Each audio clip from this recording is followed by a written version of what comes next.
Hi అండి.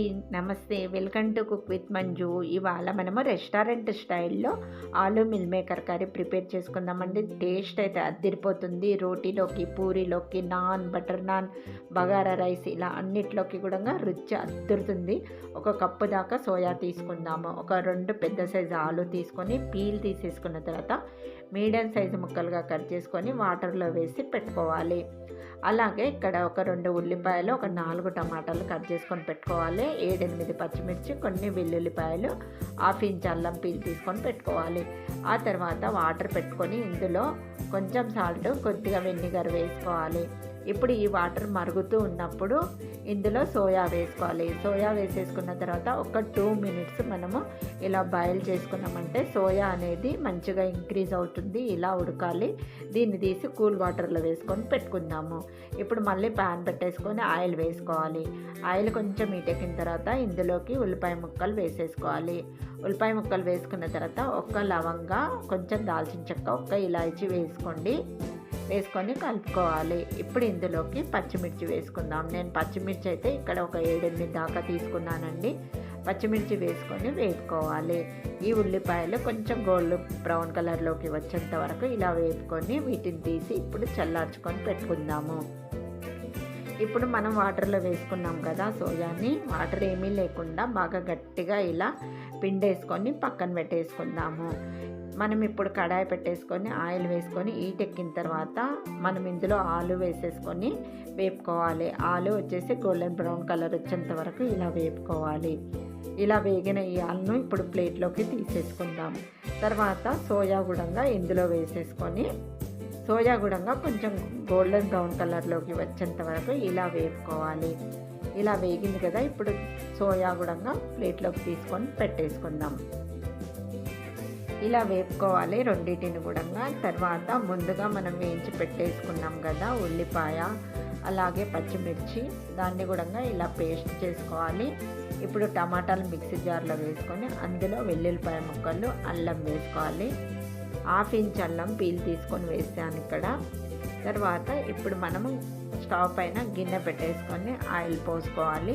Oil కొంచెం ఎక్కిన తర్వాత ఇప్పుడు ఇందులోకి ఒక టీ స్పూన్ దాకా జీలకర్ర వేసుకుందాము. ఒక 2 బిర్యానీ ఆకులు, ఒక 2 ఎండుమిర్చి వేసుకోవాలి. ఇది కాస్త వేగిన తర్వాత ఇందులోకి మనం మిక్సీ పట్టుకున్నాం కదా ఆనియన్ పేస్ట్ వేసుకొని పచ్చిదనం అంతా పోయి కొంచెము ఆయిల్ ఇలా రిలీజ్ అయ్యేంత వరకు, ముద్దలా అయ్యేంత వరకు కలుపుకుంటూ వేపుకోవాలి.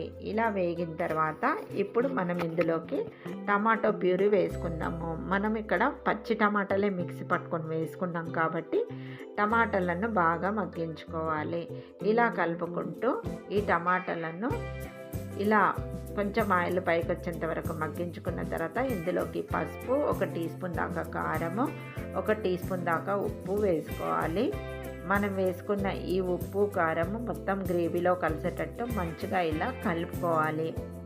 ఇలా బాగా కలుపుకున్న తర్వాత మూత పెట్టేసుకొని కొంచెం ఆయిల్ పైకి వచ్చేంత వరకు ఉడికించుకుందాము.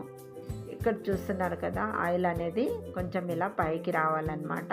ఇలా వచ్చిన తర్వాత ఇప్పుడు ఒకసారి కలిపేసుకుందాము. కలుపుకున్న తర్వాత ఇందులోకి మనము ఒక కప్పు దాకా వాటర్ యాడ్ చేసుకుందాం. వాటర్ వేసేసుకున్న తర్వాత మళ్ళీ ఒకసారి కలుపుకుందాము. కలుపుకొని మూత పెట్టేసుకొని ఒక 2 నిమిషాలు బాయిల్ చేసుకుందాము ఈ గ్రేవీని. 2 నిమిషాల తర్వాత మనం మళ్ళీ ఒకసారి మూత తీసి చూద్దాము. ఇక్కడ చూసారు కదా గ్రేవీ అనేది ఇలా ఉంది కదా. ఇలా ఉన్నప్పుడు గ్రేవీ ఇందులోకి మనము ఇక్కడ ఫ్రై చేసి పెట్టేసుకున్న ఆలు, అలాగే సోయా గుడంగా వేసుకోవాలి. వేసేసుకున్న తర్వాత ఇప్పుడు ఈ గ్రేవీలో కలిసేటట్టు మంచిగా ఇలా కలుపుకోవాలి. ఇలా కలుపుకున్న తర్వాత ఇందులోకి మనము 2 స్పూన్ల వరకు గరం మసాలా పౌడర్ వేసుకుందాము. ఒక టీ స్పూన్ ధనియా పౌడర్ వేసుకోవాలి. వేసేసుకొని బాగా కలుపుకున్న తర్వాత ఈ ఫ్లేవర్ పట్టాలి కదా, అందుకని మూత పెట్టుకొని జస్ట్ ఒక 5 సెకండ్స్ అలా వదిలేయండి. తర్వాత ఇప్పుడు మూత తీసేసిన తర్వాత ఇప్పుడు ఇందులోకి తగినంతగా వాటర్ అనేది యాడ్ చేసుకోవాలి. యాడ్ చేసుకున్న తర్వాత ఒక 5 నిమిషాలు ఆలుగడ్డ ఉడకడానికి మనం ఇక్కడ మూత పెట్టి ఉడికించుకోవాలి. ఇక్కడ చూపిస్తున్నాను చూడండి, ఆలు అనేది ఇలా ఉడకాలి. మనం ముందు ఫ్రై చేసుకొని వేసుకున్నాం కదండి, కానీ మనకు ఆలు ఉడకడానికి వాటర్ వేసుకొని మరిగించుకోవాలి. అప్పుడే మనకు ఆలు ఉడుకుతుంది. ఇప్పుడు ఇందులోకి కొత్తిమీర వేసుకొని ఆ తర్వాత కసూరి మేతి పౌడర్ వేసేసుకొని మంచిగా ఇలా కలిపేసుకుంటుందంటే మనకు కర్రీ రెడీ అయిపోయినట్టే. చాలా అంటే చాలా బాగుంటుందండి. మనకు కొంచెం థిక్నెస్ అనేది ఇలానే ఉండాలి. చల్లారిన తర్వాత దగ్గర పడుతుంది.